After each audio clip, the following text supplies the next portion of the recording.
My daughter screamed, "Get out of my life," and every word was like a dagger piercing through my 65 years of absolute devotion. She was standing in the living room of our house, surrounded by wedding dress catalogs scattered on the floor like wilted petals, while Emily pointed at me with a finger trembling with rage. Daniel, her fiancé, smiled from the couch with that look of satisfaction that I now understand was of someone who already believed he owned everything that was mine. "You never understand anything, Mom. You're just in the way."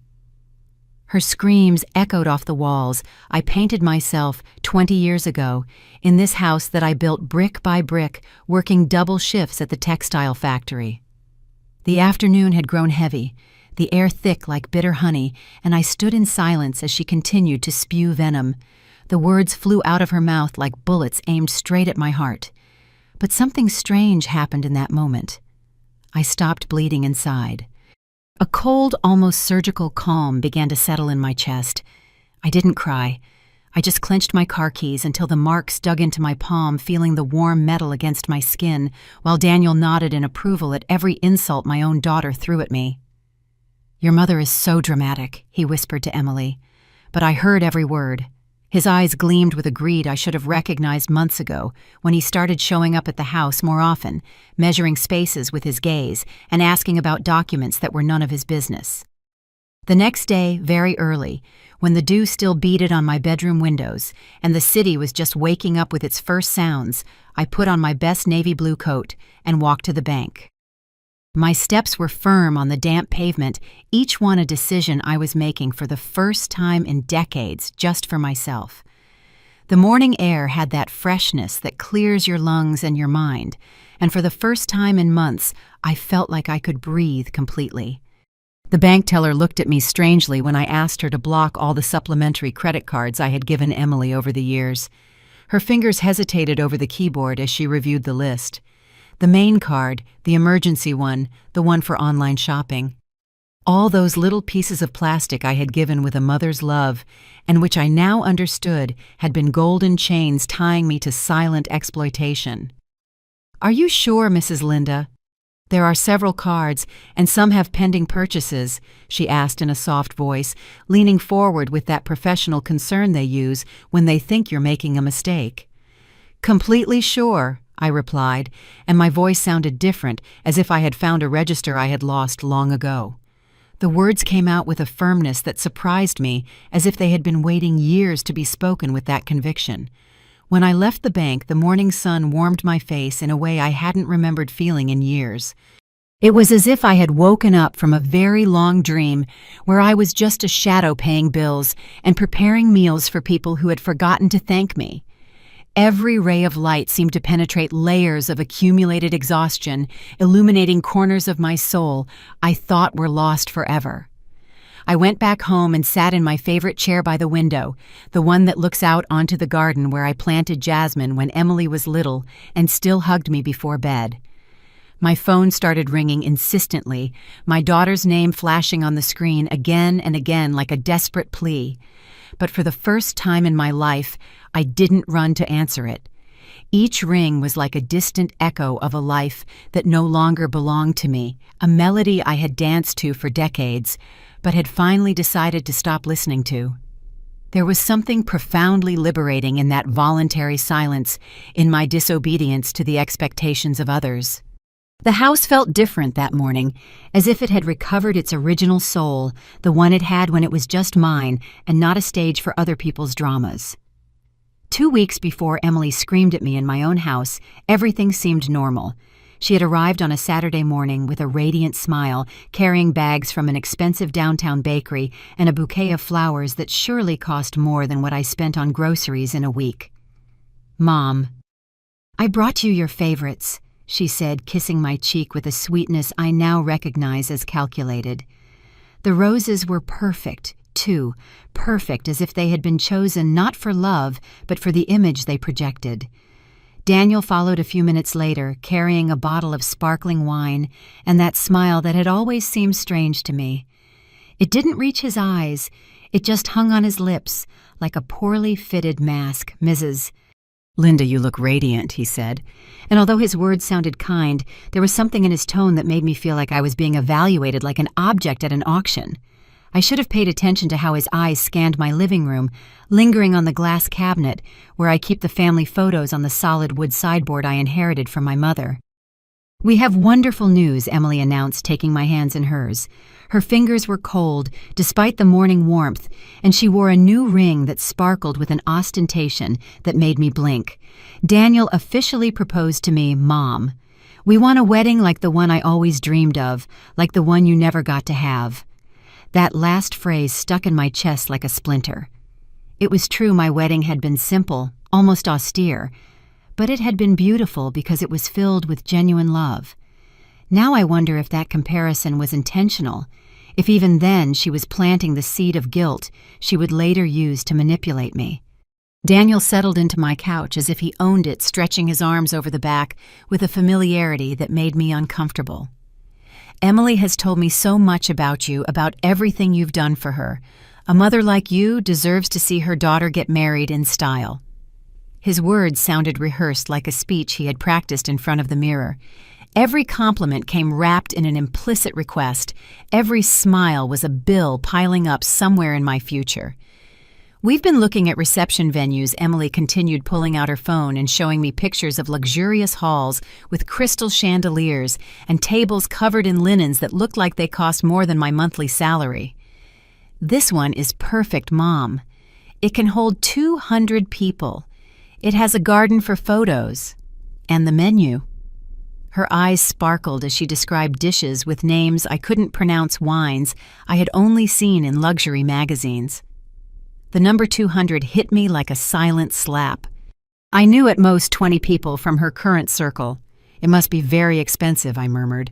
But my words were lost in Emily's manufactured enthusiasm as she kept swiping through photos as if she hadn't heard me. Daniel nodded at each picture, making comments about the quality of the service, the exclusivity of the place, the importance of making a good impression. "You only get married once, right?" he said, winking at me. "You have to do it right." It was then that I noticed Daniel had been observing my house with too much attention. His eyes lingered on the property deed I had left on the dining room table after reviewing some tax papers. He casually walked over, pretending to admire the family photos. But I saw his fingers brush against the document. "What a beautiful house, Mrs. Linda. It must be worth a fortune in today's market." "It's my home," I replied, and something in my tone must have alerted him because he quickly moved away, resuming his perfect son-in-law act. But I had seen that look, that silent appraisal of my assets. It was the same look I had seen at the bank when I applied for a loan years ago. The look that calculates numbers and possibilities, not the one that appreciates memories and feelings. Emily approached me with that smile I now recognize as dangerous. "Mom, I need to ask you a favor." "Well, it's not really a favor. It's more of an investment in my happiness." Her words were carefully chosen, each one strategically placed to make me feel selfish if I refused. "We need help with the wedding expenses. You know Daniel is just starting his business, and Her voice broke slightly, as if she were holding back tears. "I just want you to be proud of me." The silence that followed was heavy-laden with unspoken expectations. Daniel watched me with that smile I now understand was predatory. And Emily waited for my answer, with her eyes glistening with tears that seemed far too convenient. I should have said no right then. I should have trusted that inner voice screaming at me that something was wrong. But a mother's love, that blind, sacrificial love I had cultivated for 35 years, made me nod. "Of course, my love. I'll do whatever I can to give you the wedding of your dreams," I told them that morning. And the words left my mouth as if they were automatic, programmed by decades of giving everything for my daughter. I saw Daniel's eyes light up with a satisfaction that should have alarmed me, and Emily hugged me with an effusiveness that I now understand was more relief than gratitude. "I knew I could count on you, Mom. You're the best mother in the world." It was the next day that things started to get strange. Emily arrived with a folder full of quotes, pro forma invoices, and contracts that needed just a little signature. "It's to book everything quickly, Mom. The best places get taken fast," she explained, spreading the papers across my dining room table. The same table where I had done homework with her when she was little. The numbers danced before my eyes like impossible figures. The venue, the food, the flowers, the photographer, the music.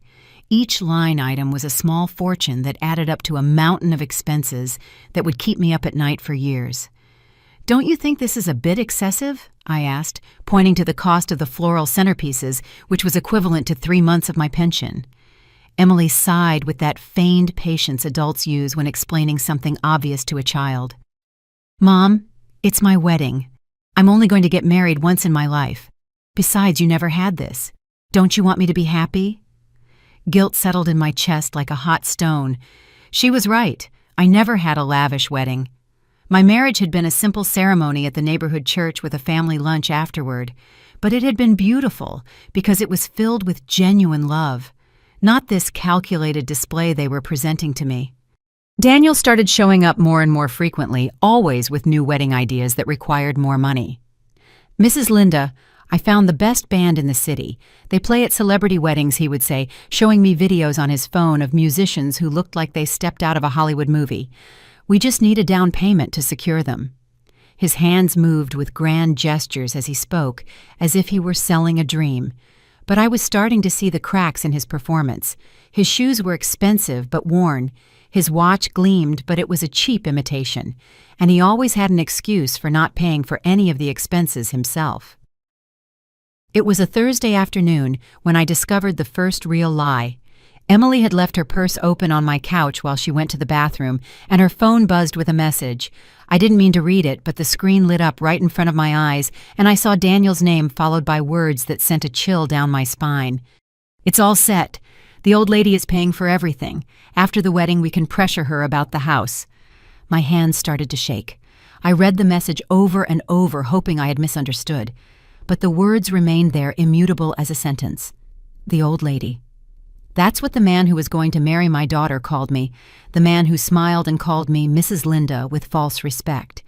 And the house, my house, the home I had built with so much effort, was part of their plans. When Emily came back from the bathroom, I acted as if nothing had happened. I smiled, nodded at her new wedding ideas. I signed another check for the photographer, who absolutely had to be that one because his style was unique. But inside, something had changed. It was as if I had woken up from a deep sleep and started seeing things with a painful clarity. Every smile from Daniel seemed more fake. Every hug from Emily felt more calculated. Every new request for money sounded more rehearsed. I started paying attention to things I had previously ignored, like the way Daniel's eyes sized up my antique furniture, or how Emily made comments about how messy my house was, suggesting that maybe I needed help getting organized. "Mom, you don't have the energy you used to. Maybe you should consider moving into something smaller, more manageable," she told me one afternoon while pretending to help me clean the kitchen shelves. "This house is perfect for me," I replied, but she insisted with that smile I now recognize as manipulative. "But think about it, Mom. All this space just for you. You could sell it and have money to enjoy yourself to travel to." Her words trailed off when she saw my expression. For the first time in weeks, I didn't give in to her suggestions. I didn't smile compliantly. I just looked at her with a coldness that seemed to surprise her. That night alone in my bed, I reviewed all the checks I had signed in recent weeks. The sum was terrifying. It represented years of savings, sacrifices of meals, clothes, not bought outings, not taken. All that money I had saved for my old age for emergencies for a little security was evaporating into a wedding that was beginning to look more like a scam than a celebration. It was then that I truly began to see what was happening. It wasn't just an expensive wedding, it was a carefully orchestrated plan to empty my accounts and eventually take my house. And I, like a fool in love with the idea of being the perfect mother, had been financing my own destruction. The escalation began the following week when Daniel arrived at my house with a new folder and that smile I had learned to fear. "Mrs. Linda, I have incredible news," he announced, settling into my couch as if he owned it. "The reception venue had a last-minute cancellation and they can give us a better date, but we need to confirm today." His eyes shone with a fabricated urgency as he spread out contracts that required my immediate signature. Emily appeared behind him, radiant and nervous at the same time. "Mom, it's perfect. It's a Saturday instead of a Friday. So many more people will be able to come, but the cost—" Her voice trailed off as she pointed to a figure that made me dizzy. It was double what we had already spent, an amount that represented practically my entire life savings. "We just need you to sign here and here," Daniel said, pointing to lines marked with little X's. "And we can have the wedding of our dreams. Can't you wait a little?" "I need to review my finances," I murmured. But Daniel shook his head with that expression of false concern he had perfected. "Unfortunately, not Mrs. Linda. Another client is waiting for our answer. If we don't sign today, we lose the opportunity forever." Emily came closer and took my hands, her eyes filling with tears that seemed far too timely. "Please, Mom, you know how important this is to me. After everything I've been through, after all my failures, this is my chance to be happy." I signed. God forgive me, but I signed those papers that mortgaged my future because I couldn't bear to see my daughter cry or what I thought were genuine tears. Because now I understand that Emily had learned to use my feelings as weapons against me. The moment the ink dried on my signature, I saw Daniel exchange a triumphant look with Emily, a silent communication that completely excluded me. 2 days later, Daniel started showing up at my house unannounced. I was just in the neighborhood, he'd say, but he always ended up staying the whole afternoon making business calls from my living room using my Wi-Fi, eating from my refrigerator.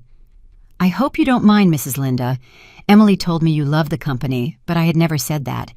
In fact, I was beginning to value my moments of solitude more and more, especially when he wasn't there evaluating my belongings with that calculating gaze. "You know, Mrs. Linda," he said to me one afternoon while checking his phone on my couch, "Emily and I have been thinking about the future. After the wedding, we'll need a bigger place to start, our family." His words sounded casual, but there was something premeditated in the way he said them, as if he had been rehearsing this moment. "This house is perfect for a young family. It has a lot of space, a good neighborhood, and it's in excellent condition." "It's my home," I replied, but he continued as if he hadn't heard me. Of course, but think about it. You all alone in this big house. It must be a lot of work to maintain. You must feel very lonely sometimes." I didn't feel lonely until he started showing up, constantly filling my space with his invasive presence and unsolicited plans. "We could make an arrangement that benefits everyone. You could move into a comfortable apartment, easier to maintain, and we could stay here taking care of the place." The following week, Emily came with a proposal that left me speechless. "Mom, Daniel and I have been reviewing our finances, and I think it would be a good idea for you to add me as a co-owner on your bank accounts, just in case you know for emergencies." Her voice sounded sweet, but there was an underlying insistence that made me feel like I was being lulled into a trap. "At your age, it's important to have someone who can help you with these things." "At my age, I'm 65, not 90, I replied more harshly than I had intended. "I manage my own affairs perfectly fine." But she insisted with that smile I now recognize as manipulative. "Of course you do, Mom, but think of it as a precaution. And besides, it would be easier for the wedding expenses. You wouldn't have to keep signing checks constantly." Daniel nodded from his permanent position on my couch. "It's very common, Mrs. Linda. My mother did the same thing with me. It's just a formality, a way to simplify things."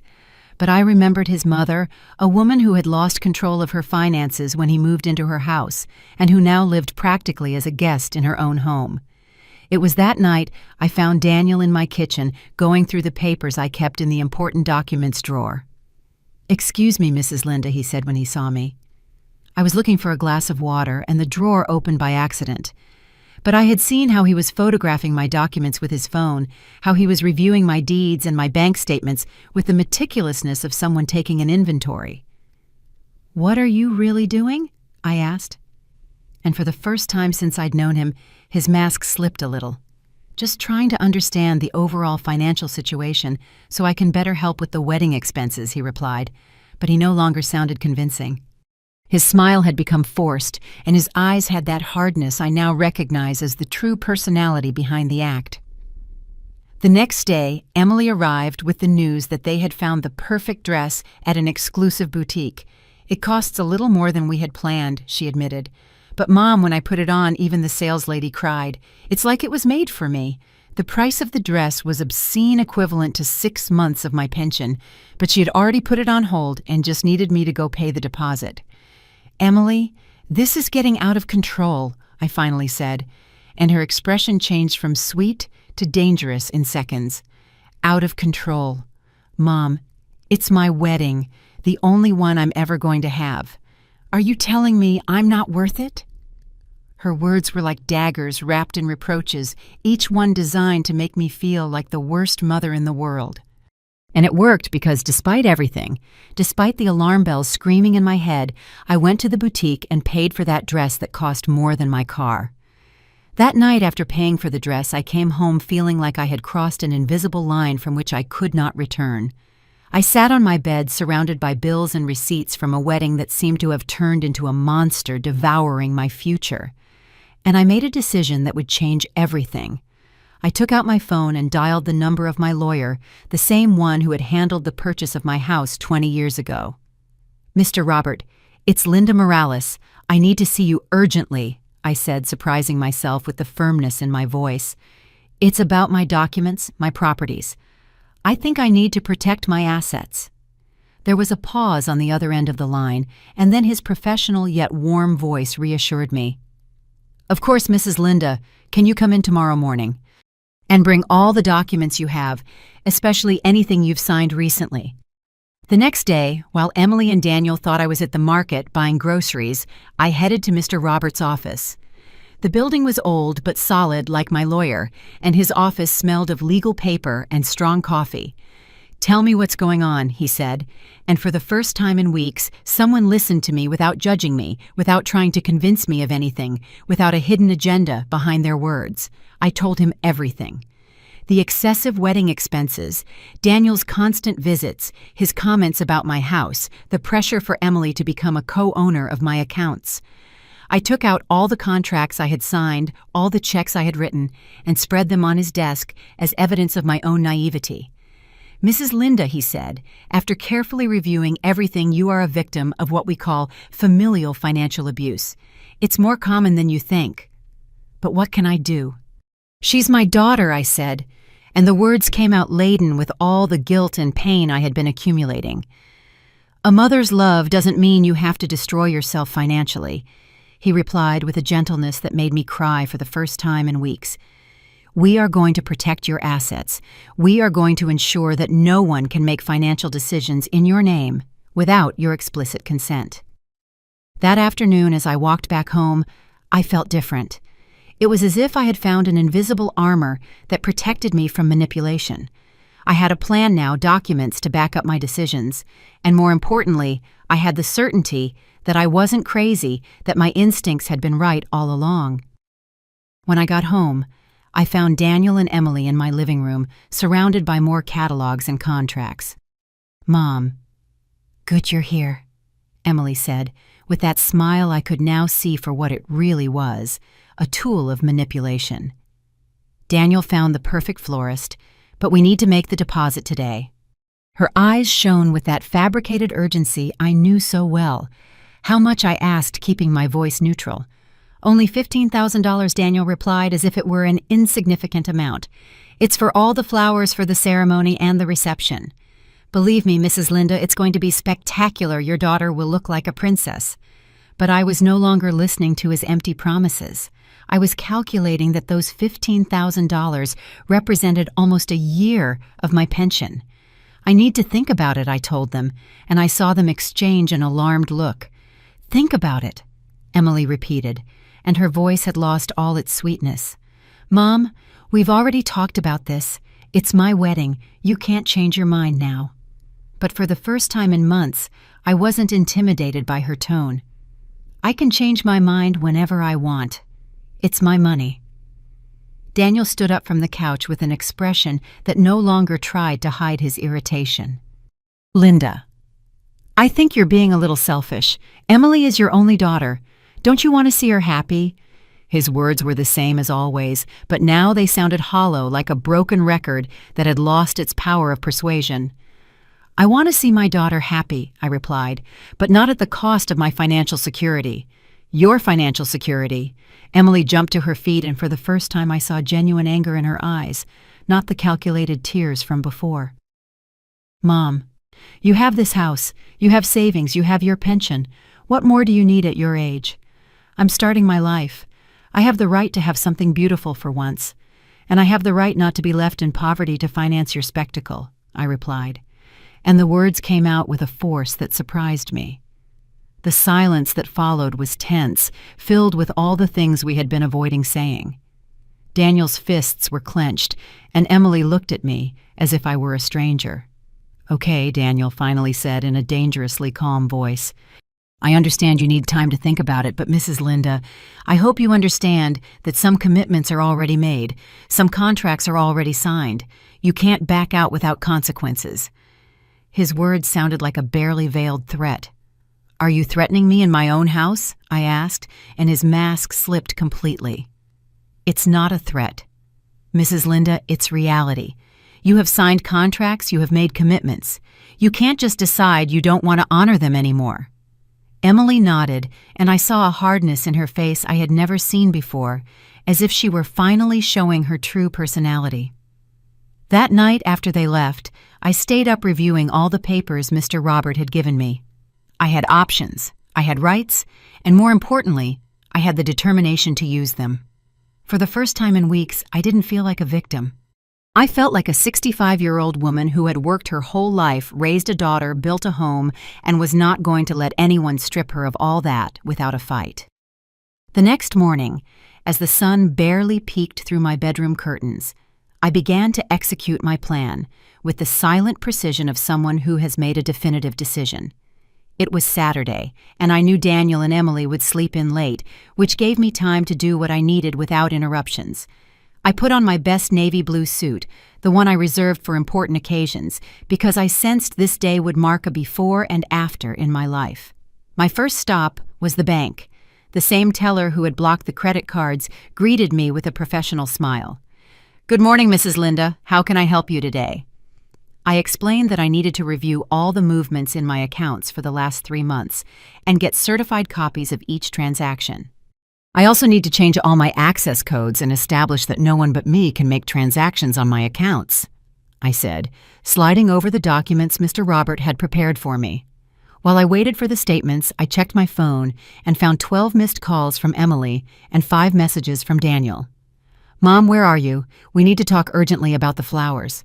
Mrs. Linda, the florist, is waiting for an answer. We can't waste any more time. But for the first time in months, I didn't feel that fabricated urgency they were trying to convey. Their emergencies were no longer my emergencies. On the way home, I stopped at an electronics store and bought a small digital recorder. The young, friendly salesman explained how to use it. It's very easy, ma'am. Just press this button and it records everything. The battery lasts for hours, and the sound quality is excellent. I paid him in cash and put the device in my purse, feeling as if I had just bought a secret weapon. When I got home, Daniel and Emily were already waiting for me in my living room. They had used the key I had given my daughter years ago when I still believed it was for genuine emergencies. Now I understood that key had been just another form of access they had been exploiting. Mom, where were you? We've been waiting all morning, Emily said with poorly concealed impatience. I was taking care of some personal business, I replied discreetly, activating the recorder as I sat in my favorite chair. Business that should include us. Daniel intervened with that authority he had been gradually assuming in my house. We're family. Mrs. Linda, you shouldn't make important decisions without consulting us. His words revealed just how far they had gone in invading my autonomy. Daniel, you are not my family yet, and when you are, you still won't have the right to an opinion on my finances, I said with a calm that seemed to disconcert him. Emily quickly stepped in as if they had rehearsed this conversation. Mom, you've been acting very strangely lately. We're worried about you. Maybe you should see a doctor, check your mental state. The suggestion hit me like a cold slap. They were trying to sow doubts about my mental capacity, likely preparing the ground for a possible legal incapacitation. My mental state is perfectly clear, I replied. So clear that I have decided to cancel my financial participation in this wedding. The silence that followed was so thick you could cut it with a knife. What does that mean? Exactly, Daniel asked, his voice having lost all pretense of cordiality. It means I'm not paying another dollar towards the expenses of this wedding. You can continue with your plans, but you'll have to finance them yourselves. Emily turned pale, and I saw the entire facade they had built for months crumble. You can't do that, Emily screamed, jumping up. You already signed contracts, you already committed. You're going to make us look bad with all the vendors. But I had expected this reaction and had my answer ready. I signed those contracts based on incomplete information and under emotional pressure. My lawyer has assured me that I can cancel my participation. Daniel approached me with an expression that no longer tried to hide his anger. Mrs. Linda, I think you're making a very serious mistake. There are legal commitments involved here. You could face serious consequences if you don't comply with what you signed. His words sounded like a direct threat, but I was no longer the scared woman from a week ago. Are you legally threatening me in my own house? I asked, making sure the recorder caught every word. It's not a threat, it's a fact. You signed contracts that bind all of us. His arrogance was astounding. He had gone from pretending to be a respectful son-in-law to acting as if he owned my life and my decisions. Emily started to cry, but these tears were different from the manipulative ones before. These were tears of frustration and rage. Mom, how could you do this to me? After everything we've planned, after everything we've dreamed of, you're going to ruin my wedding. You're going to ruin my life. Her words were loaded with poison, each one designed to make me feel guilty. I'm not ruining your wedding, Emily. I'm protecting my future, I replied. You can have the wedding you want, but not with my money. Daniel paced my living room like a caged animal, clearly furious that his plan was falling apart. This isn't over, he muttered under his breath. There are ways to make an elderly person meet their obligations, especially when they're showing signs of mental instability. His words confirmed my worst suspicions. They were not only after my money, but were prepared to question my mental capacity if I didn't cooperate. I think it's time for you to leave my house, I said, standing up from my chair, with a dignity I hadn't felt in months. And Daniel, I want the keys back that Emily gave you. I'm not giving anything back, he shouted, finally showing his true nature. This house is going to be ours anyway. An old woman living alone in such a large property is a waste. Sooner or later, you're going to need someone to take care of you, and you'd better get used to the idea that it's us. His words completely revealed the plan they had been executing from the beginning. Get out of my life, Emily screamed at me with a voice I had never heard before, a voice filled with pure hatred that cut through me like a burning knife. Her eyes, which once looked at me with filial love, now gleamed with a malice that made me step back involuntarily. If you don't want to be part of my happiness, then don't be part of my life at all. Daniel nodded behind her like a sinister chorus. His lips curved into a smile of satisfaction he no longer bothered to hide. Perfect, I replied, and my voice came out firmer than I expected. If that's what you really want, Emily, you'll have it. I walked over to the table where I kept my important documents and took out an envelope I had prepared that morning with the help of Mr. Robert. Here is the formal cancellation of all the wedding contracts that bear my signature. From this moment on, you are fully responsible for all expenses.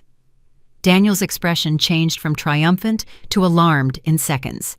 Wait, Mrs. Linda, you can't do that. There are penalties, there are clauses. But I had already reviewed every contract with my lawyer and knew exactly what my rights were. I can and I am. All contracts I signed under emotional duress have been legally voided. If you want to proceed with the wedding, you will have to assume all the costs yourselves. Emily lunged for the envelope, trying to snatch it from me, but I had already put it in my purse. You can't do this to us. Everything is already paid for. Everything is already arranged. Her screams filled my living room, bouncing off the walls that had witnessed so many happy moments when she was little. Yes, I can, and I already have. Like you said, you want me out of your life. Well, I'm also getting out of your wedding. Daniel grabbed my arm with a force that surprised me. You're going to pay for this, Mrs. Linda. We're going to sue you for breach of contract, for emotional damages, for everything we can. His mask had fallen completely, revealing the despicable man he had always been, underneath the perfect son-in-law act. Let go of me immediately, or I'm calling the police, I said, showing him my phone. Do it, Emily screamed at me. "Call the police. Tell them your own mother is sabotaging your wedding. Tell them the woman who gave you life is destroying your happiness." Her words were poison and daggers designed to cut me where it hurt most. But something strange had happened inside me. Those words that would have once torn me apart now bounced off me like raindrops on an umbrella. "You have no power over me anymore, Emily," I said with a calm that surprised even me. "For 35 years, your happiness was my absolute priority. I sacrificed my dreams, my money, my time, everything for you. But not anymore. I will no longer finance your spectacle or your manipulation." The words left my mouth as if they had been waiting decades to be spoken. Daniel began to pace my living room like a caged predator. "This isn't over, Mrs. Linda. We have rights. Emily is your only daughter, your only family. When you're old and sick, when you need care, who do you think will be there to help you?" His words were a thinly veiled threat, emotional blackmail taken to its extreme. "I'd rather be alone than in bad company," I replied. And for the first time in months, I felt I was saying exactly what I thought. "And if that's your idea of family, Daniel, then I want nothing to do with you." Emily burst into tears again. But these tears were different. They were tears of rage, of frustration from someone watching something they thought they had secured slip away. "You're selfish," she screamed at me. "You've been selfish your whole life. You never gave me what I needed. You never gave me what I deserved." Her accusations were so absurd they almost made me laugh. I, who had worked double shifts to pay for her college, who had sold my jewelry to buy her a car, who had lived on the bare minimum so she could always have the best. "You know what, Emily," I said, getting up from my chair and walking to the door. "You're right, I have been selfish. I've been selfish for letting you treat me like an ATM. I've been selfish for not teaching you the value of money and hard work. I've been selfish for not setting boundaries when I should have." I opened the door wide and pointed them out. "You can't kick us out," Daniel shouted, but I had already taken out my phone and dialed 911. "Police. I have 2 people in my house who refuse to leave after I've asked them to." Daniel turned pale when he heard my words and finally started walking towards the door. "This isn't over," Mariana muttered as she passed me. "You're going to regret this, Mom. You're going to regret it when you're all alone and no one remembers you." But her threats no longer affected me. It was as if I had developed an immunity to her poison after so many years of exposure. Maybe I replied, "But I'd rather regret protecting myself than regret letting you destroy me financially."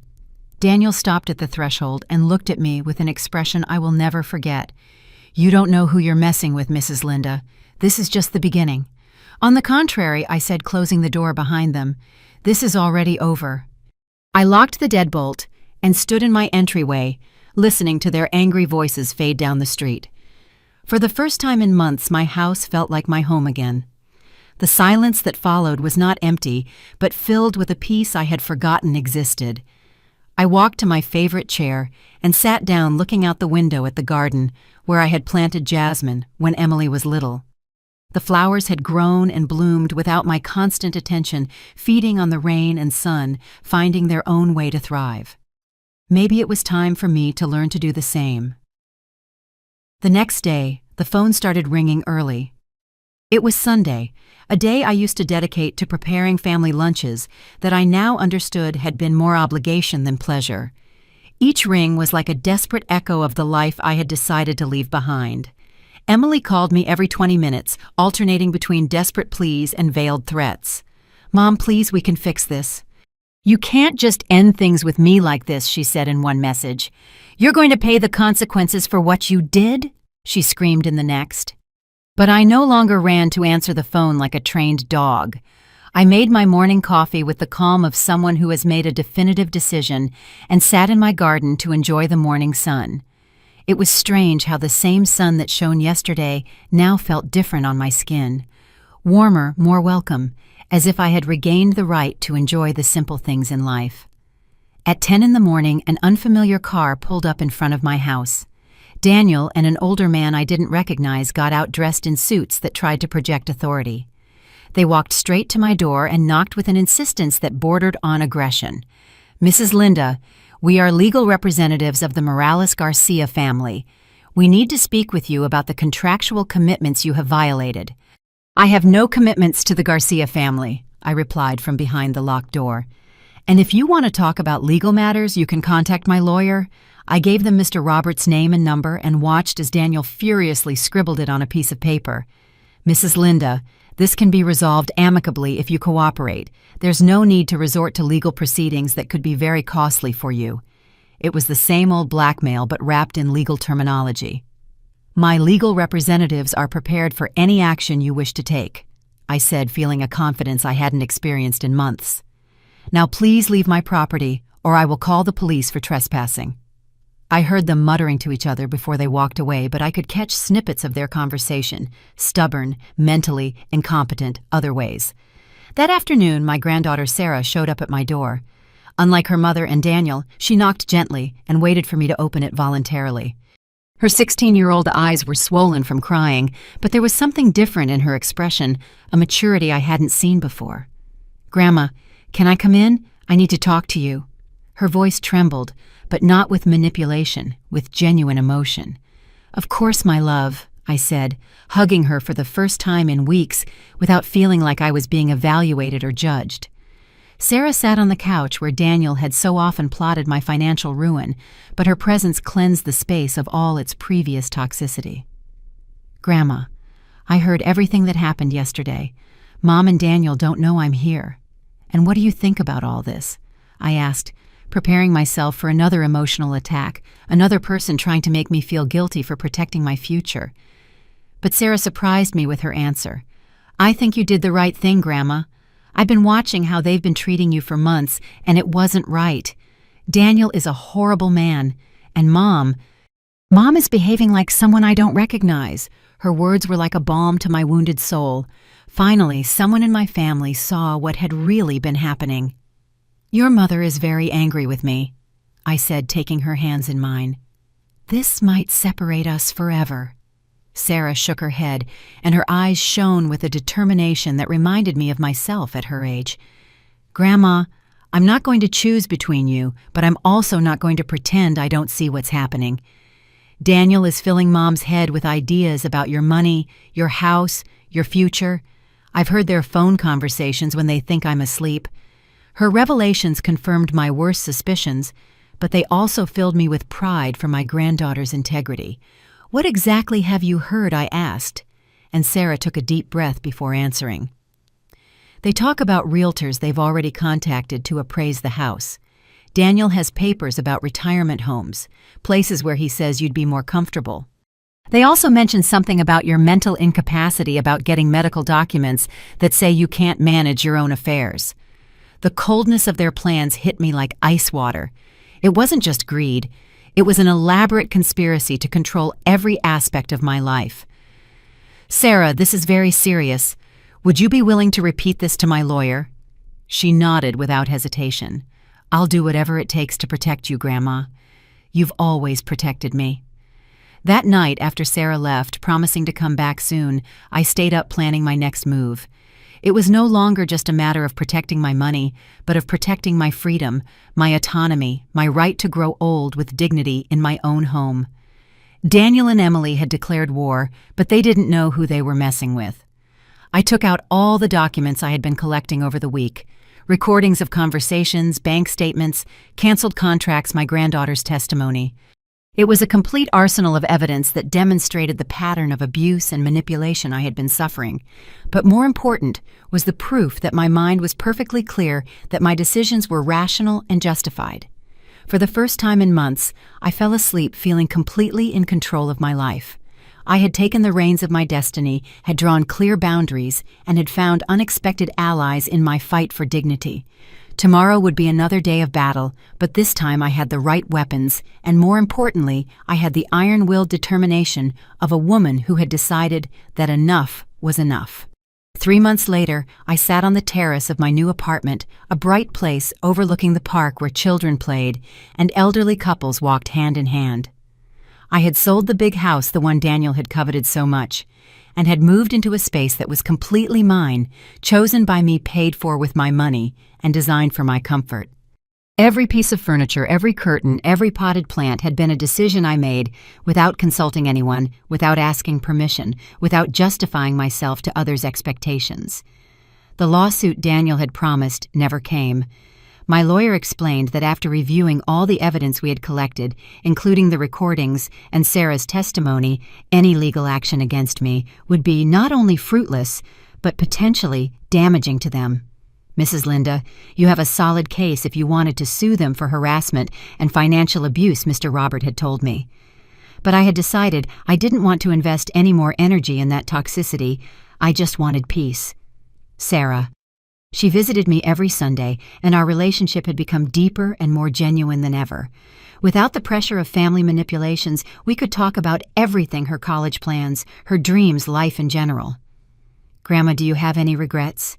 About protecting myself, about reclaiming my dignity. Never, I answered. And I could see in her eyes that she understood perfectly what had happened. Mom is very bitter, Sarah told me. The wedding was canceled because they couldn't pay for all the commitments they had made. Daniel blames her, she blames me for visiting you, and I... Her voice broke a little. I miss my mom, but I don't miss the toxic environment she had created with him. It was painful to hear about Emily's suffering, but it was also confirmation that Daniel had never been the solution to my daughter's problems, but the cause of many new ones. Do you know what I've learned, Sarah? I said, caressing her young hands that so resembled mine at her age. I've learned that true love isn't shown by sacrificing yourself to the point of self-destruction. It's shown by setting healthy boundaries, teaching values, and preserving your own integrity so you can give from a place of strength, not lack. My words resonated in the air like a lesson it had taken me 65 years to learn. One afternoon, while watering the plants in my new container garden, I saw Emily standing across the street. She looked thinner, paler, and there was something defeated in her posture that broke my heart. Our eyes met for a moment that felt eternal, filled with everything we had lost and everything we could have had. She raised her hand as if to wave, but then let it fall and walked away without a word. I didn't run after her. I didn't shout her name. I didn't open the door to beg her to talk. For the first time in her life, I let Emily walk away without chasing her, without trying to fix what she had broken. I had learned that some doors can only be opened from the inside, and that my role as a mother was not to force reconciliations, but to be available if one day she decided to seek me out with genuine intentions. That night, Sarah called me crying. Grandma, Mom is doing really bad. Daniel left her when he realized there was no more money to be gotten from us. He left with all his things and left her with debts from the wedding that never happened. My heart squeezed hearing about my daughter's pain, but I also felt a strange sense of justice. Daniel had finally shown his true colors, just as I had predicted. Do you want me to go see her? I asked Sarah, knowing that any approach from me could be misinterpreted or rejected. I don't know, Grandma. She's very proud, very hurt. But I think deep down, she knows you were right about him. My 16-year-old granddaughter's wisdom constantly impressed me. She had seen firsthand what manipulation could do to a family, and she had chosen the side of honesty. 6 months after I last saw Emily on the street, I received a letter. Not a text message, not a call, but a handwritten letter on paper. I recognized as the stationery I had given her years ago. Mom, it began. I know I have no right to write to you after everything that happened, but I need you to know that I understand now what Daniel really was. I also understand that my actions were unforgivable. The letter continued with apologies that sounded genuine, with acknowledgments of mistakes that seemed to come from a place of real pain, not manipulation. I'm not writing to ask for money or for you to rescue me from the consequences of my decisions. I'm writing because I want you to know that I admire you for standing up for yourself when I wasn't able to stand up for you. Tears streamed down my cheeks as I read words I had been waiting to hear for months. If you can ever forgive me, I would like to try to rebuild our relationship from scratch as two adults who respect each other, not as a mother and daughter trapped in toxic patterns of the past. It was signed simply, Emily, not your daughter, as she used to do, as if she understood that family titles had to be earned, not taken for granted. That afternoon, as the sun set on my new life, I planted a mint seedling in a new pot. Mint, the plant seller had explained, was resilient and constantly regenerated even after being cut back. As I buried the small roots in the fresh soil, I thought about second chances, about forgiveness that comes from strength, not weakness, about the possibility of something beautiful, growing in the place where there had once been so much pain. I didn't know if Emily and I would ever be mother and daughter again in the traditional sense, but for the first time in years, I had hope that we could be something better. Two women who respected each other, loved each other from an appropriate distance, and had learned that true love sometimes requires painful but necessary boundaries. I closed my eyes and breathed in the scent of fresh mint, knowing that I had found my way back to myself.